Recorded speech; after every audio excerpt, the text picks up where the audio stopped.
it this evening live. And so for that reason, please, if no other, please let's try to be respectful of each other at all times.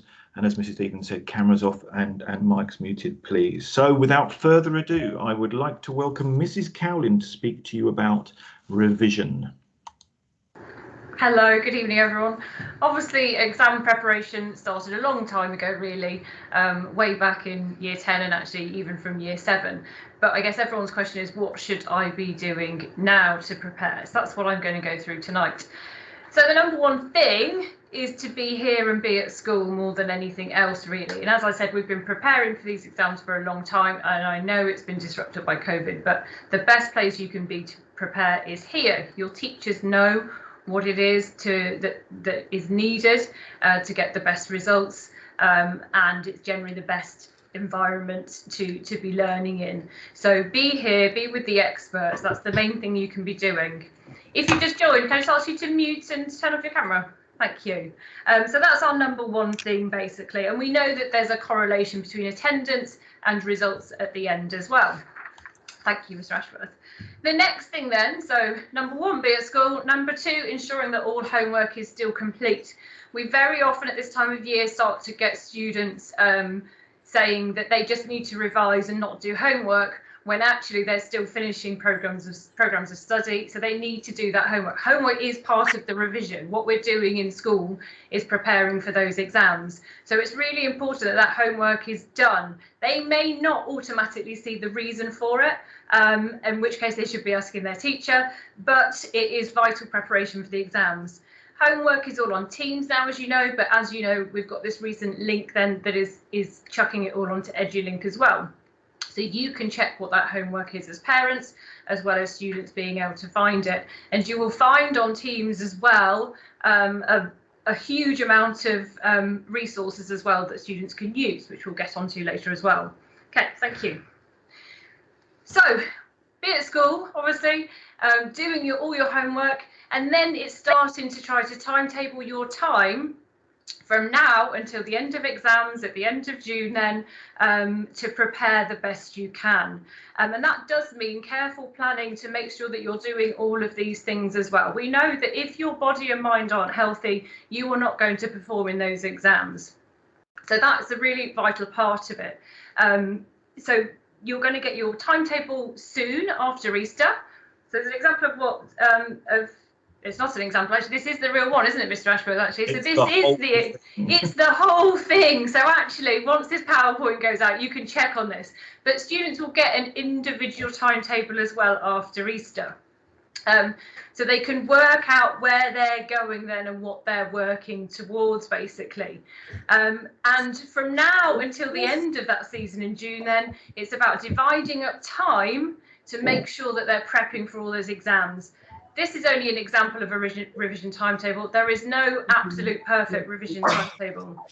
And as we know, and as I've just said anyway, some of this isn't revision per se. It might be homework, for example, so far. It might be English homework, or it might be the maths homework that they're doing. And that is part of their preparation as well. And it will change, obviously. So as they run towards the exam season and they're within the exam season, homework will be less and revision will be more what they're doing. So it's really important to kind of get that balance. And as you'll see in this example, we've got short periods of study as well. So we know it's more effective than to have a shorter period, 20 to 30 minutes, and a break, and then go to something different. And we'll come on to why it's useful as well to do different things and a variety of different things per night, per day as well. We'll come on to that in a bit. Thank you.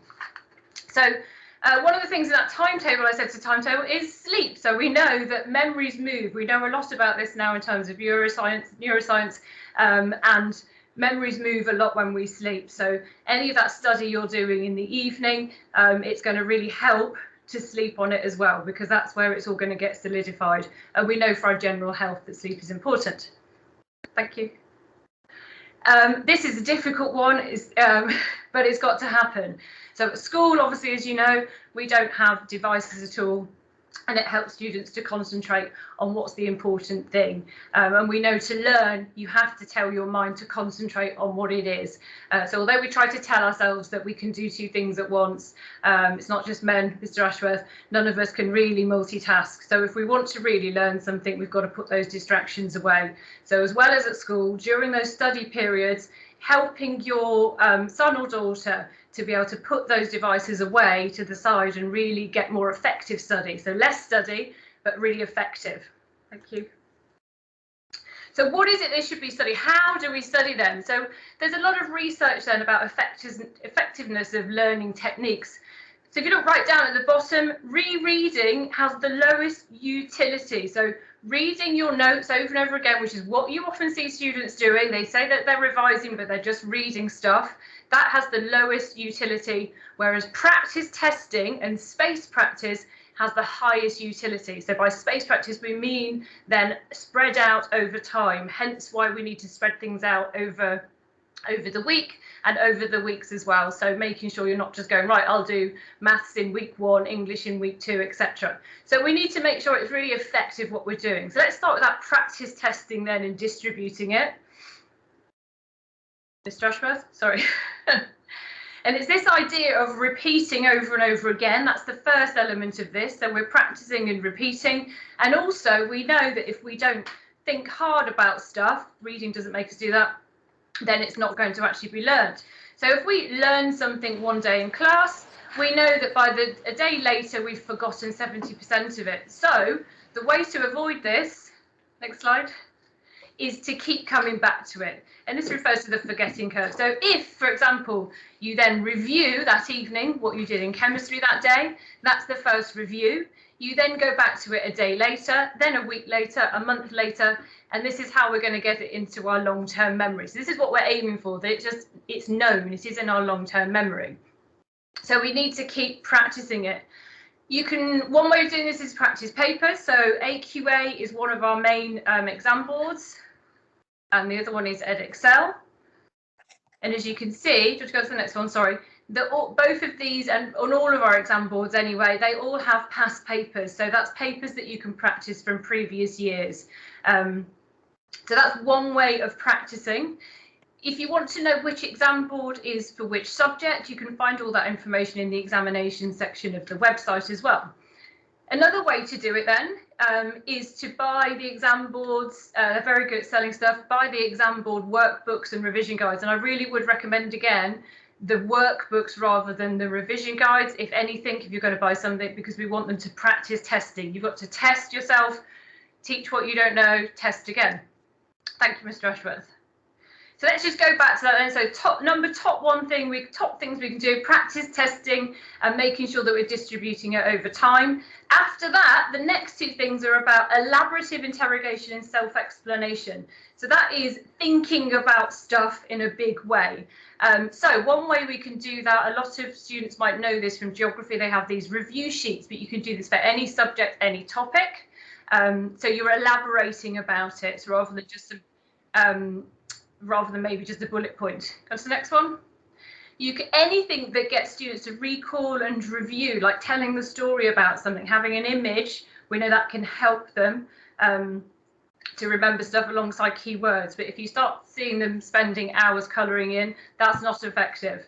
Another way then you can do it is by using Knowledge Map, Mind Map. And I know a lot of students know how to use these quite well. And the big one, I guess, that people use all the time is flashcards. However, they're often used erroneously. So what you see students doing is literally copying all their notes into a very small bit of paper. That's again not very effective, because they're just going to reread them over and over again. It just means they're really small so they can't see them. So flashcards, to be effective, have to be interrogative. So they have to make the student test themselves and question themselves. So for example, question on one side, answer on the other side, keyword on one side, description or explanation of that keyword on the other side, because otherwise they're not doing their job at all. And everyone, there's a really good system called the lightness system, which you can just Google. There's loads of YouTube videos about it, and it's about sorting then those flashcards and having a system to use them, so we don't just keep falling into the trap of trying to relearn the stuff we know, because our brains get lazy and that's what they like to do. They like to feel good about themselves, so they go back to the cards that they know. So the lightness system is a way of filtering out the ones you know and reviewing the more difficult ones more often. So it's about getting it right when we talk about revision. So making it effective rather than spending hours just reading something is the way that you're going to be able to do that. So to summarise then, be here, keep doing your homework. It really is part of that preparation. Sleep, looking after yourself in every way, and that routine's really important as well. The exam season is, you have to be here early, you've got, your body needs to be used to be awake at that time as well. So keeping that routine, and review and practice. So testing yourself, not just reading and highlighting things, is the way to get more for your money. Thank you, everyone. Thank you, Mr. Cohen. That was really good. Very, very sensible tips there. Thank you very much. And hopefully they will breed success in the summer exam series. The summer exam series, of course, is regulated very, very heavily. And now Mrs. Stevens is going to take you through the rules, basically, that everybody has to stick to for the summer exam series. Yeah, just to make you aware that there's quite a lot of information that's going to be in this presentation on the exam section. This obviously will be sent out and you will get the slides for this so you can digest this a little bit more later on.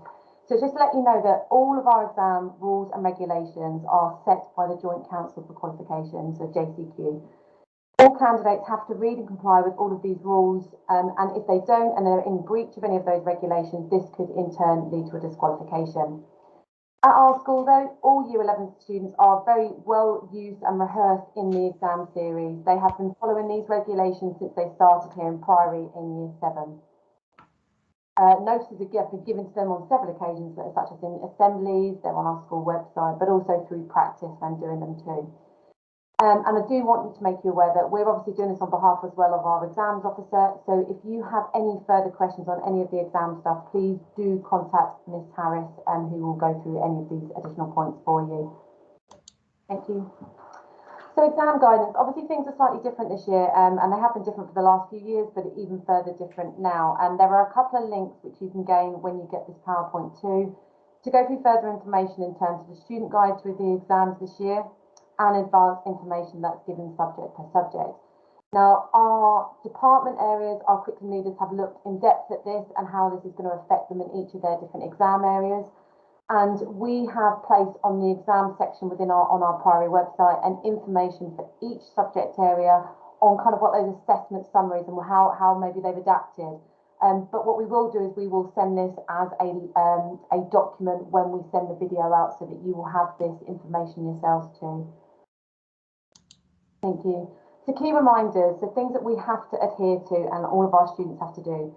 So during obviously exams, candidate cannot communicate or distract any other candidate. Candidates must not become involved in any unfair or dishonest practice. Candidates must not bring anything prohibited to the exam, so such as their revision notes or flashcards, which they might be bringing to school in terms of to do some revision, any kind of scribbling, anything written on their hands, arms, etc. And they cannot bring in any technological devices.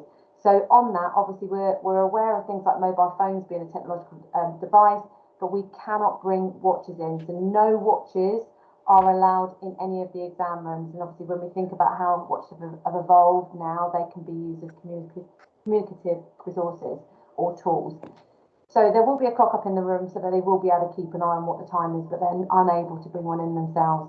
And it's just to make you aware, obviously, the importance of a mobile phone and why they're not allowed to be used. So if a phone is found on a candidate during the exam and there is no evidence of it being used, the absolute minimum sanction is a disqualification or loss of marks from that exam. If a phone is found in the candidate's possession and there is evidence of it being used, the sanction can range from disqualification of that qualification they've just undertaken to every single qualification within that series. Thank you. During the exams, all candidates must remain in the exam room until the exam finishes. If a candidate leaves before the exam time, what they do is it has to then be reported and could be put as possible malpractice. And again, sanctions, including disqualification from that paper or even the whole subject, can apply. Candidates must bring in all their equipment with them. We have very, very limited supplies to lend out. We have no scientific calculators. We have a recommendation from the maths team of what they would advise that you get, but any scientific calculator will do.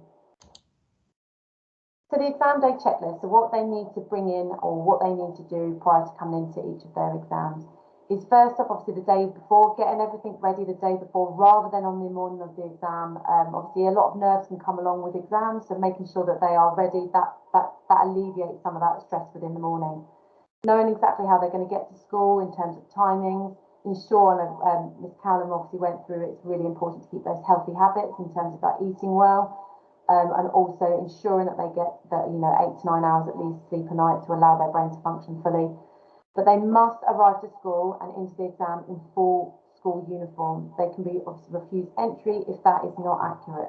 So it's important that you keep hold of that school uniform and be prepared with that for each day. Exam equipment, it must be a clear pencil case, it has to be a clear water bottle, and obviously we've just mentioned about the scientific calculators. Do remember if they're obviously chargeable ones, that they're charged the night before and they're ready. Water, breakfast, lunch, snacks, all of those. Ensure you've got an exam timetable that will show exactly where their seating allocation will be as well. Any medication such as hay fever, tablets or anything, inhalers, and any suitable revision materials that they will need at school for that day. Obviously, they can't take them into the exam. So we do have some exam clashes with our exam timetables. We do not set the exam timetable for the year. This is the responsibility of JCQ. We cannot change any of the exams that are put in place and move them to a different day. The clashes that we have for this year are computer science, Latin, sociology, design tech, classical civilization, German and PE. So I just need to make you aware of how that's going to work when those clashes happen. So if the duration is less than 3 hours, both exams must take place during the timetable session. The candidates will have up to 20 minutes break between the two papers, but they will remain under supervised exam conditions during this break. They can revise for the next exam that they're about to undertake, but they may bring a drink and a snack to eat at their desk. Candidate may, if they need to go use the toilet, they will be supervised to go to the toilet during that break as well. If the duration is more than 3 hours, one paper may be moved to an earlier or later session within the same day. They must remain under centre supervision between the two exams, that's obviously key, and they cannot, even between those two exams, be in possession of any electronic device so where they can communicate with others or have access to the internet. Obviously making sure that they've got their packed lunch and drinks with them, and they can bring their suitable revision materials for that as well. So what if, so that we have this as a couple of questions that came through when we sent the form out. So what if I'm running late for the start of my exam? It's really important that you contact the school immediately to let them know that you are running late. If there is an acceptable reason for that lateness and you arrive within the first hour of the published start time, they'll be permitted to sit the exam and they will be given the full duration, but it's important that it's that acceptable reason that's given. If you arrive after the time, it may not be possible to sit the exam. We're also obliged, obviously, that we have to let the exam boards know, and at that point they may decide not to mark the exam paper. That decision does not lie with us. On arrival, they'll be met at reception and they'll be escorted to the exam. If you're unwell or face another unexpected difficulty on the day, again, ensuring that you contact the school immediately. We're not permitted, as mentioned earlier, we can't reschedule, we can't delay the exam, even if it's an exceptional circumstance. So it's important that you sit the exam if it is at all possible. However, we appreciate, obviously, at times things might come up that aren't possible, but it's important that if you do that, obviously you let the school know immediately, and there has to be supporting documentation to put that through as a special consideration. So it's important that you liaise with Fiona Harris, our exam officer, about that if you've got any concerns with that. If the student breaks their arm the day before the exam, again, contacting the school immediately. There are opportunities sometimes that access arrangements can be put in place to support that. So alternative maybe seating arrangements to sort that out. Again, if that's not possible, special considerations might be taken into consideration, but supporting documentation, hospital doctor's information will need to be gathered at a time. So again, what if they have difficulty or distracted during the exam? They have to raise and speak to one of the invigilators immediately. If the invigilator isn't aware of what's going on, then obviously they can't resolve that issue. I finished my exam before the end of the time. It's again, they have to sit there until the end of the examination. And we strongly advise the students, if they do that, obviously we can't say this in the exam, that they go back over their questions and ensure that they've not made any errors and that they've read the questions correctly. If the fire alarm goes off during the exam, they have to follow instructions given by the invigilator. At the start of every single exam, they will be explained what the fire evacuation procedures will be on that day, but they have to remain under exam conditions throughout that evacuation. Obviously, it depends on in terms of what the evacuation is for and for how long that is. It may be possible that they will return to that exam on the day. Thank you. So results, appeals and certificates. So the results have to be collected may be collected in person, from the Thursday the 25th of August 2022, obviously this year, at a time that we will confirm with you. Any uncollected results will be sent via first class mail, and it will be sent to the home address. So information regarding the post-result services will be given, included with the exam results pack, and will be posted also on the school website. Certificates for these exams will be handed out in November, December time. We will let you know about when that will be. It's really important that we have the most current and up-to-date address that you've got. So if that changes once the student leaves the school, it's important again that we have that information. You have to, if it's advised, obviously you need to look after those certificates. If you lose them, it's going to be a cost to yourselves if they're lost. So obviously that's quite a lot of information to digest and to get. We will send that out. But if you do have any questions or concern, we advise that you contact Ms Harris. The email is on there, so in terms of exams@priory.e-sussex.sbh.uk. There is also a telephone number with the extension 309 on it. But obviously you can contact the school and they will put you in touch if you've forgotten those details. Thank you very much. All right, thank you, Mrs. Stevens. Just with those certificates, just to stress the importance of that. Every year we get students who are now sort of 25, 26, 27 coming back to us and saying, "Oh, can you do something? I've lost my exam certificate. Can you get me another?" We can't do that. You have to apply to the board, especially to get a new one, and that will cost you a lot of money. So please guard those. And just on this collection of certificates and results day as well, it's candidates in person. You can't have your mum come in to get your certificate. You can't have a friend come in to get your certificate. It has to be you who does it. And those rules are really tightened now because of GDPR. So it is you. Okay, so let's think about before results day now. Let's think about what's going to happen in school during the exam period and key dates and expectations. Of course, lots of this stuff has already started. Students are having those assessments already. Food, for example, have just been cooking across the last couple of weeks and doing their practicals. And there will be more of them. Art exams are scheduled for the 25th to the 28th of April, very important part of the exam assessment process for art. MFL speaking exams, because speaking is part of the MFL grading this year. Hasn't been for the last couple of years, but is this year. So there are speaking exams on the 9th and the 10th of May. The first formal exam is a childcare exam on the 12th of May, so that will be just for a few students. And then it all really kicks in on the 16th of May. The last exam is going to take place on the Tuesday, the 28th of June, and that's Polish and Russian, so that won't affect many students either. The last big exam is going to be the 23rd of June. And I'll just point you back at the exam timetable that was part of these slides, but we'll send out as well as a link when we send out this presentation tomorrow or Friday, hopefully tomorrow. I need to point this out because, again, every year parents say, "Can you tell me when the last exam is, because I want to go on holiday with my kids?" And why would you not? Okay, they've been working really hard. You've had a stressful time. Of course, you need a break. I need to point out to you that the contingency day for exams is the 29th of June. And what happens there is if anything goes wrong in any way with any of the exams, the exam board have got the option of having one extra day as a sort of catch up. That's not schools catch up. That's generally if something goes wrong with a whole paper. You know, they all open the paper and it's got completely the wrong questions in, that sort of thing. Then they can put an exam on the 29th of June rather. So can I encourage you not to book your holidays until the Thursday, the 30th of June, if you get what I'm saying? So what we're going to do is we've got a normal timetable running in school all the way up until the 23rd of June, which is the last big exam for the majority of the cohort.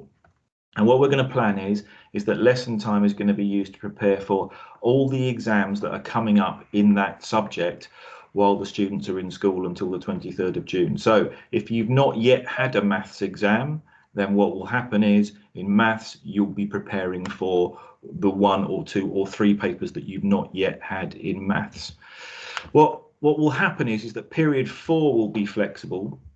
So if there's an afternoon exam that a student's got, they will be able to prepare for that instead of the normal timetabled subject, but that will still be in that normal timetable subjects room. To facilitate all of this, we're going to change the timings for year 11, and that will be with effect from Monday the 16th of May.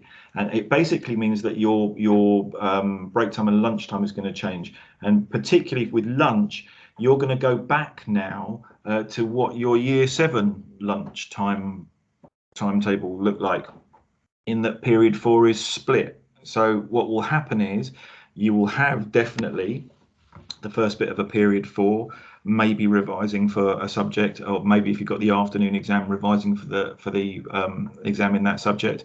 Then there's lunchtime, half an hour or so, and then you'd either go to the exam or you go back to the second half of your period 4 lesson.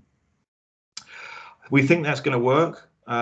We've thought about this a lot, but what we're trying to do here is cover all bases in terms of students getting a bit of free time for themselves, but also key time with teachers, because really it's been very difficult for students in this year group in terms of learning time that's been lost. So we want to maximise that essentially. When all the exams for a subject are finished, and then the students get to work on independent revision during that subject's lesson. So for example, the last maths paper is on Monday the 13th of June. So from Tuesday the 14th of June until Thursday the 23rd of June, when students are in maths, they do general revision. They are going to need to, as we've alluded to earlier, bring suitable revision materials in. It's not a free-for-all. It will be quiet, supervised by the teacher, general revision. Flashcards would be brilliant at those times, but of course we can't have like rioting, screaming across the room, I'm testing you with my flashcards. It's got to be done quietly. That's why you're going to need that revision timetable that Mrs. Callan was talking about earlier. It's going to be really neat. The students are going to need to take control of this in terms of planning what they're going to need to bring in with them every day around their exams and around what they're going to be doing during lessons when they're not in exams. Obviously, you're going to need to be in full uniform. It will be the summer uniform though, so plain black shorts are fine. You can take your exams in shorts. No skirts, please. But you are not allowed to use devices in school during revision. So in lessons, you still can't do that. That is still a massive safeguarding thing. We cannot let students have their phones out in lessons, even though you're going to be wanting to do that for revision. So you're going to need to think of another way of doing that.